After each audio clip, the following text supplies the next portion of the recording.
Bababa na po ako dito sa Senado at haharapin ko na po yung team ng CIDG na magsaserve sa akin ng warrant of arrest. So sasama na po ako sa kanila voluntarily. Nananalig po ako sa mahal na Diyos na malalampasan ko rin po lahat na ito.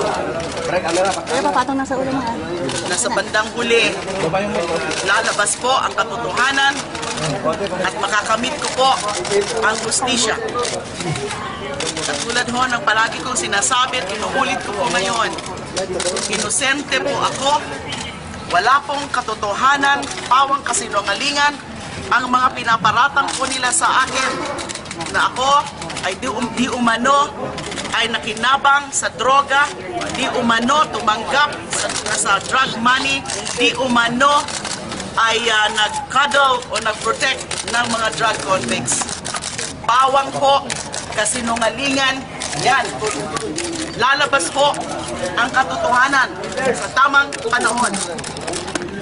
Kung sa tingin po nila ay mapapatahimik po nila ako, kung sa tingin po nila ay hindi na po ako lalaban dun sa mga pinaglalaban ko, lalo na sa katotohanan, sa katarungan, laban sa mga araw-araw na pagpatay at mga iba pa na mga panggigipit, paniniil nitong Rehimen Duterte. Karangalan ko po na ako'y makulong dahil sa mga pinaglalaban ko po. Pagdasal nyo lang po ako.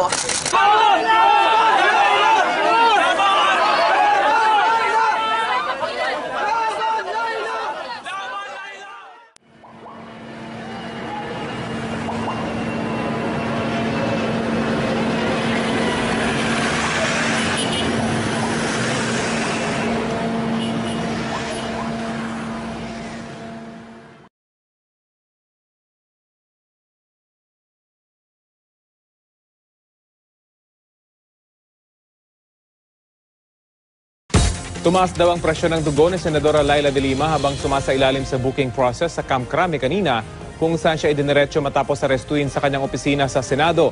At may ulat on the spot si Maris Sumali. Maris? Rafi, hindi na pinusasan at wala ring suot na bulletproof vest si Senador Leila de Lima nang dalhin siya kaninang umaga dito sa CIDG sa Camp Crame matapos ngang isilbi ang warrant of arrest para sa kanya. Bandang alas 8 ng umaga nang dumating dito sa Camp Crame si Senador Leila de Lima kasama ang mga operatiba ng PNP CIDG NCR na nagsilbi ng warrant of arrest para sa kanya. Kasama rin niya ang Senate Sergeant at Arms na si retired General Jose Balahadia. Agad siyang idiniretso sa CIDG para sumailalim sa booking process kasama ang fingerprinting, mugshots at medical check-up. Mga medical personnel na ng PNP General Hospital ang nagtungo sa CIDG para tignan ang lagay ni Senador de Lima. Ayon kay Senador Kiko Pangilinan na kasama ni de Lima sa CIDG, elevated o mataas ang blood pressure ng senadora. Kinakitaan din si de Lima ng indignation habang kinukuhanan ng mugshot. Magkakahalong lungkot, galit, agam-agam at concern para sa pamilya at kanya mismo seguridad ang nararamdaman daw ni de Lima. Ayon kay Senador Pangilinan, pumayag naman daw ang CIDG na bantayan ng dalawang kinatawan ng Senate Sergeant at Arms si de Lima 24 oras habang siya nakapiit dito sa Custodial Center. Di raw kasi biro na may mapatay sa loob mismo ng mga pasilidad na bantay sarado dapat ng mga pulis gaya na nangyari kay Giek Ju at dating Albuera Mayor Rolando Espinosa Sr. Gagamitin naman daw ng kampo ni de Lima ang lahat ng legal remedies para sa kanyang kaso. Naniniwala ang kanyang kampo na walang jurisdiksyon ang Regional Trial Court sa kanyang kaso, kundi ang Ombudsman, kaya iaapela raw nila ito sa Court of Appeals. Dagdag pa ni Dinagat Island Representative Kakabag-Aw, ang tanging kasalanan ni de Lima ay ipaglaban lamang ang hustisya at katotohanan. Sinabi rin ni Pangilinan na nakausap ni de Lima kaninang umaga si Pangulong Aquino at nag-aalala raw ito para sa senadora. Kasama rin ni de Lima ang abogadong si Alex Padilla at si Father Robert Reyes na nag-pray over sa kanya kanina sa Senado bago magtungo dito sa CIDG. Pagkatapos naman ng booking process, Rafi ay dumiretso na sa Muntinlupa Regional Trial Court ang convoy na De Lima para isauli ang warrant of arrest. Samantala, Rafi, nakahanda naman ang PNP Custodial Center kung saan siya inaasahang ipipiit, pero nakasalalay pa rin sa korte nga kung saan iuutos o yung commitment order. Pero ang impormasyon ay dito na rin sa Camp Crame idediretso itong si Senadora Laila De Lima. Ang information na na-receive natin na Rafi, once na dumating na ang convoy ni Senator Laila De Lima dito sa Camp Crame, ay dadalhin muna siya sa CIDG dahil kailangan munang tapusin yung memorandum o kailangan ng memo turnover between the CIDG and the Custodial Center. At tsaka lamang siya dadalhin sa Custodial Center. Itong memo na ito ay magko-contain ng warrant of arrest, yung booking sheet, medical certificate at mug-photo ng Senadora. At yan ang pinakasariwang balita mula rito sa Camp Crame. Balik sa iyo, Rafi. Maris, doon sa mga litratong ipinakita nyo, doon sa habang nasa CIDG, itong si Senator De Lima, nandun yung si Father Robert Reyes. Ito ba hiling niyang pumunta ron or voluntary na nagpunta dyan? Itong si Father Robert Reyes. Alam mo, Rafi, ever since daw ay talagang nagpapakita na ng suporta itong si Father Robert Reyes, kahit doon pa lang sa Senate, siya na yung nag-lead ng pagpa-pray over sa Senadora. Ever since, talagang sumusuporta itong si Father Robert Reyes, kasama na rin sina Representative Kakabag-Aw at sina Senator Kiko Pangilinan. Kaya talagang lagi raw silang tutulong at magpapakita ng suporta.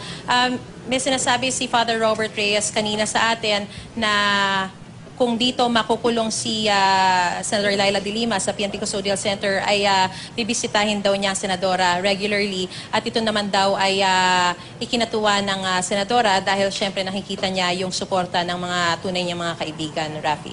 At kanina nga nabanggit mo na elevated yung blood pressure nitong Senadora. Ito ba'y cause of concern sa PNP or sa Custodial Center? May balita ba tayong ganun, Maris? Wala pang detalye ngayon. As a matter of fact, Rafi, hindi nga rin maibigay sa atin kung ano yung eksaktong blood pressure ni Senadora Laila De Lima. Ang nagsabi lamang nito, si Senator Kiko Pangilinan na elevated daw yung kanyang blood pressure because of the anxiety. Pero eventually naman ay naging mahinahon din naman ang kanyang pakiramdam, kaya hindi naman din ito naging talagang malaking cause of concern for the Philippine National Police. Kasi kung magiging cause of concern yan, dapat dediretso siya sa ospital para for further check-ups. Pero the fact na maayos naman yung kanyang lagay at nakapunta pa siya sa Muntinlupa Regional Trial Court para siya mismo ay present sa pag-return ng warrant of arrest, makikita natin na wala naman talagang matinding cause of concern for the Philippine National Police. Normal lang daw yung ganito na medyo nag-elevate yung blood pressure, especially dun sa kanyang nararamdaman, nadalhin siya dito, mag-undergo pa ng mugshots for that matter, Rafi. At nabanggit mo rin kanina, Maris, na may dalawa na galing sa Senate Sergeant at Arms na pwede magbantay kay Senadora De Lima at pumayag na rito yung PNP. Is that unusual or nangyayari ba talaga ito na meron pang ibang security units na nasa loob ng Custodial Center gayong nasa loob na yan ng Campo Crame, Maris? It's a bit unusual and extraordinary, Rafi, no? Kasi dito rin nakadetain si Senadora Jinggoy Estrada, si Senador Bong Revilla.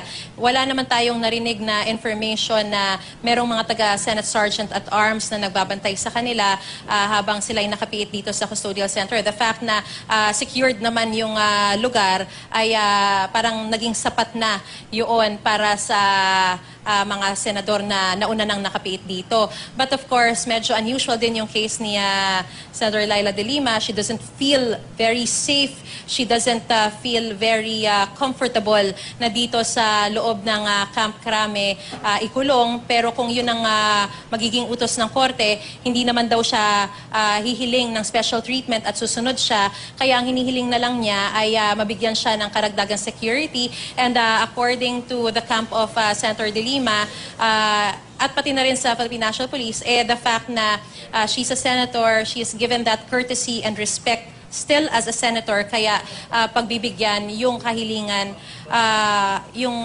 pagbabantay ng dalawang kinatawan ng Senate Sergeant at Arms sa Custodial Center 24 oras habang nakapiit ang senadora dito sa Custodial Center sa Camp